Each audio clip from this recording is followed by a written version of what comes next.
Was excited to reunite with my fiancé after a month apart, but when I opened the door to our apartment, all of his belongings were gone. On the kitchen table sat my engagement ring and a USB drive. What I saw on it destroyed me. I'm a 34-year-old woman living in Chicago. My fiancé, Alex, and I had been together for 5 years, engaged for 1. We met at a mutual friend's party and clicked instantly. He was charming, attentive, and made me feel like the most special person in the world. Alex is a software engineer and often travels for work. About a month ago, he had to go to San Francisco for a project that would keep him there for several weeks. We kept in touch daily through calls and texts. I missed him terribly but was excited for his return. He was scheduled to return on a Friday. I took the day off work to prepare a special dinner and make our apartment welcoming. I even bought new sheets and lit his favorite candles. I was so excited to see him. When I arrived home, I noticed something was off. The apartment was eerily quiet and the usual clutter was missing. I walked into the living room and realized that all of Alex's belongings were gone. His clothes, his books, his gaming console, everything. Panic set in. I rushed to the bedroom and it was the same. Empty. On the kitchen table, I found my engagement ring and a USB drive. I plugged the USB into my laptop, hands trembling. There was a single video file titled, "I'm sorry." I clicked on it, and there was Alex, sitting in what appeared to be a hotel room. He looked disheveled and had dark circles under his eyes. "Hey," he began, "if you're watching this, it means I've already left. I know this is cowardly, but I couldn't face you."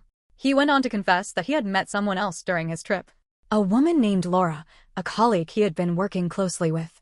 He said it started with late-night talks and drinks, and eventually, they slept together. "I didn't plan for this to happen," he said. "But I can't deny that I have feelings for her.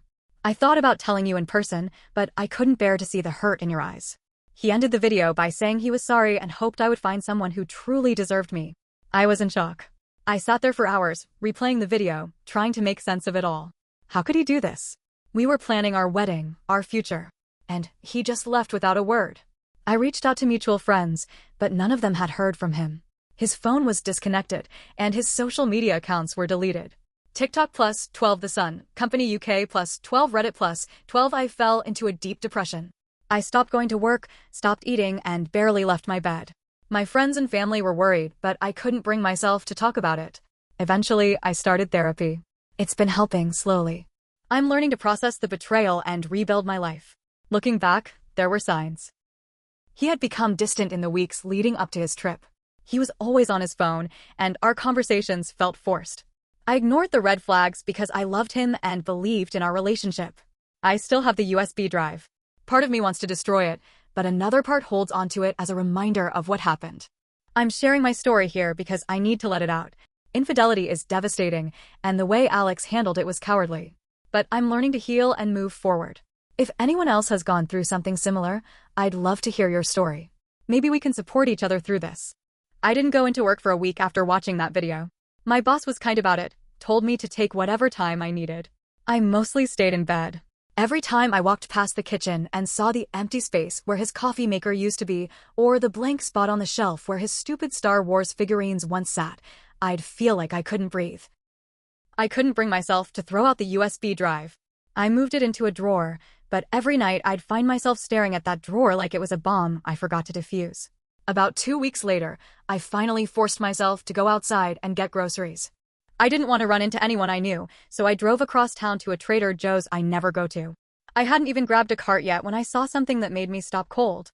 There, near the coffee section, was Mark's best friend, Jeremy. Now, here's the thing. Jeremy knew everything about our relationship. We weren't super close, but we'd hung out a lot when he and his wife would come over for game nights. And when Mark left, Jeremy stopped responding to my texts. I figured he was just staying loyal to his friend. But when he saw me, he froze. Eyes wide, face pale. I nodded at him. "Hey," I said quietly. "Hey," he muttered, looking like a deer in headlights. "You knew, didn't you?" He didn't say anything. "You knew he was going to leave me." "Look, it's not," he started, then looked around like someone might be listening. "Can we not do this here?" I nodded slowly. "Then where?" He hesitated. "My car. Out back." We met in the parking lot 10 minutes later. I followed him to his car, and we sat inside with the windows rolled up. That's when he told me everything. Mark had started seeing the other woman months before the trip to San Francisco. She wasn't some coworker from out of town. She lived right here, in Chicago. They met at a tech mixer downtown. Jeremy told me Mark had been lying to me for nearly 6 months, saying he had work trips when really he was staying in hotels with her. He didn't want to marry you, Jeremy said flatly. But he didn't know how to tell you. My stomach turned. So he just played along? Let me plan the wedding? Pick out the dress. Jeremy nodded. He thought maybe he'd change his mind. Or that he'd learn to love you again. That last part stung the most. Learn to love me again, I repeated, the words thick on my tongue. Like I was a class he failed? He didn't mean it like that. He was confused. No. He was a coward. Jeremy didn't argue. Before I left the car, he said something else. There's something you should know. The USB? He debated giving it to you. I told him not to, but he insisted. Why? He said, you deserve the truth. In his own messed up way, I think he wanted to come clean. That didn't help. Not really. But at least I knew now. At least I wasn't completely in the dark anymore. When I got home, I didn't cry. I didn't scream. I opened a bottle of wine, sat on the floor of our now half-empty apartment, and just stared at the USB drive on the table.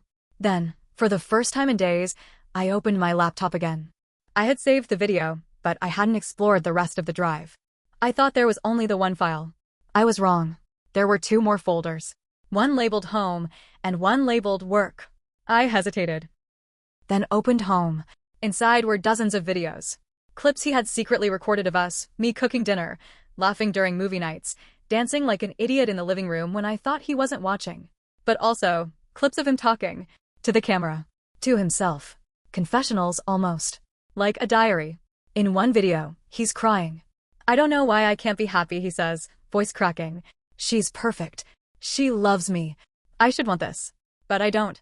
In another, I dreamt about Laura again. It felt real. I woke up and reached for her. But it was just Mia. And I felt nothing. That hit hard. Just Mia. Like I was the background noise to his real life. But then I opened the work folder. And that's when everything shifted. Inside was a zip file. I unzipped it and found dozens of screenshots. Emails. Text threads. Mark and Laura weren't just having an affair. They were planning something. A project. Some kind of startup. With confidential info that Mark shouldn't have even had access to. Company files. Algorithms. Designs. Client data. Sensitive stuff. My heart dropped. Because one of the emails, sent just 2 days before he left, had a line that read, once I'm out of the apartment and the files are wiped, I'll be gone. No trail. She'll think it was personal. He used me. The woman he lived with, loved, shared a life with for cover. To hide his tracks. While he and Laura stole tech data and planned a company launch in San Francisco. The breakup wasn't the story. The betrayal wasn't even the worst part. He left me as a decoy. And now I had a USB drive full of digital evidence that he didn't even bother to scrub. I sat there, frozen, staring at my laptop. The USB drive that ruined my life might be the very thing that saves me from a much bigger disaster. I didn't sleep that night. I sat in the dark, the laptop screen casting a cold blue light on my face, rewatching the clips, scrolling through files. The deeper I dug, the more I realized just how far this went. There were encrypted folders. Stuff I couldn't open without a password. But the file names alone were weird. Q3 proprietary batch, NDA breach notes, Riotbot pitch V1. These weren't wedding plans. These were stolen plans. Industrial theft. Or maybe worse. The next morning, I drove to my sister's house. I didn't want to be alone anymore. She's 10 years older than me and a corporate attorney. As soon as I told her everything, her jaw locked tight. This isn't just heartbreak, Mia, she said. This is criminal. You could be tied to this if anyone investigates. I didn't know anything, I said, panicked. Doesn't matter. He lived with you. He used your Wi-Fi. He probably used your computer too. You need to protect yourself. She called someone she knew in the legal world. Not police, not yet. Someone who deals with corporate fraud and whistleblower cases. We set a meeting for the following week. Until then, she told me to back up everything, hide the USB drive, and clear my own devices. That night, I went home to gather my things. That's when the next twist hit me. My front door was unlocked. I know I locked it when I left. I entered slowly, heart racing. Everything looked the same, until I went to the bedroom. Someone had been there. My closet was slightly open, and the bottom drawer of my dresser had been pulled out. There were muddy footprints near the window. My bathroom mirror had a smear across it, like someone wiped it in a hurry. I called my sister. She told me to call the police, but I hesitated. What would I tell them? That I was storing evidence from a tech theft committed by my ex-fiancé who left me via a USB? It sounded insane. Instead, I packed a bag, grabbed my laptop, and left. I stayed with my sister after that. A few days later, the real hit came. A woman named Lena messaged me on Facebook. Her profile was locked down, but she had mutual friends with Mark. I hesitated to respond, but something in me said to just see what she wanted. I replied. She sent one sentence back. You don't know me, but I know Laura. She's not who you think she is. We met at a coffee shop 2 days later. Lena told me she used to work with Laura at a firm that went under in 2022. Laura had a reputation. She'd gotten involved with a married manager, gotten access to files she wasn't supposed to have, and when it all blew up, she vanished. Reappeared months later in San Francisco under a new name, Lauren. She's not Laura. Her real name is Meredith, Lena said. Everything started spinning.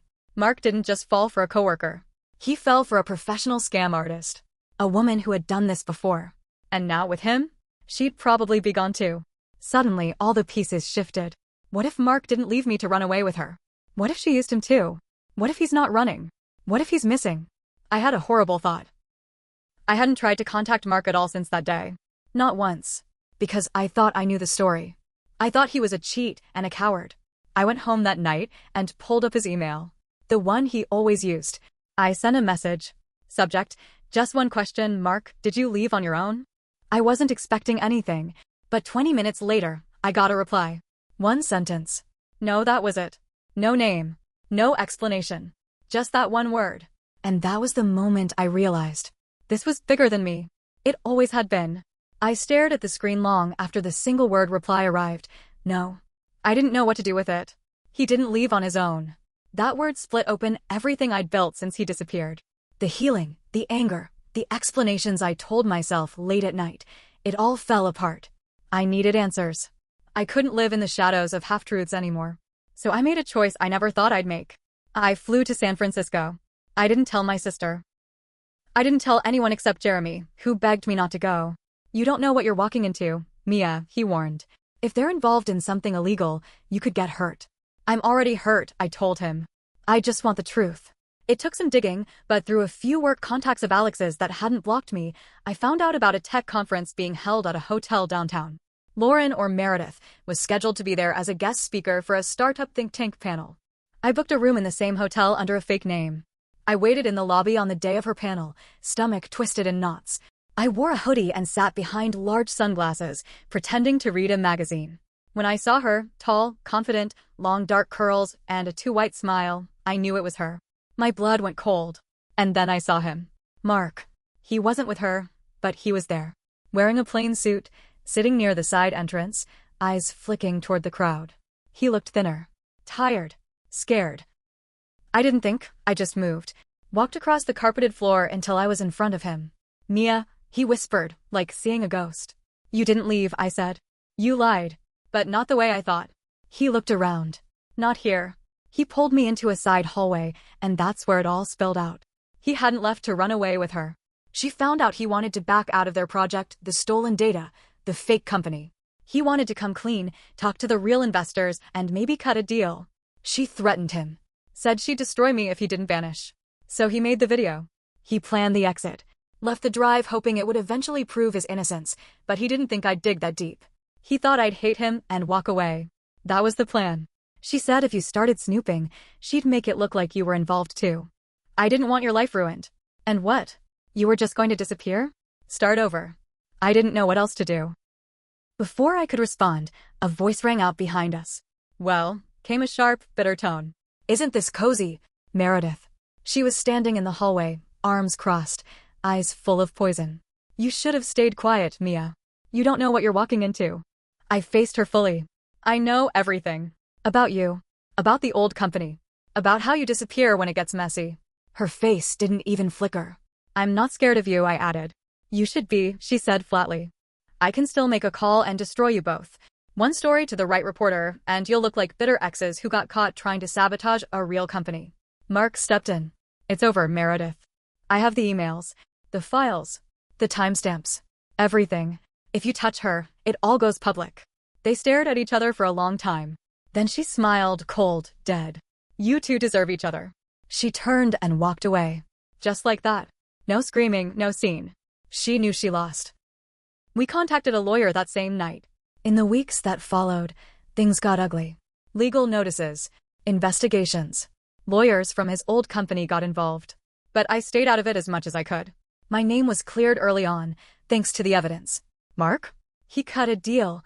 He handed over everything in exchange for immunity. He came back to Chicago 6 weeks later. But I wasn't waiting for him. He asked to meet one last time, and I agreed. We met at a quiet cafe, the same place we had our third date. He said he was sorry. That he never meant to hurt me. That he had lost himself in something that felt like an escape, and by the time he realized the cost, it was too late. I never stopped loving you, he said. I believed him. I really did, but that didn't mean I could forget everything he did. The lies, the silence, the way he let me think it was all my fault. So I told him no. No to starting over. No to trying again. I'm not mad anymore, I said. But I don't want this. I want peace.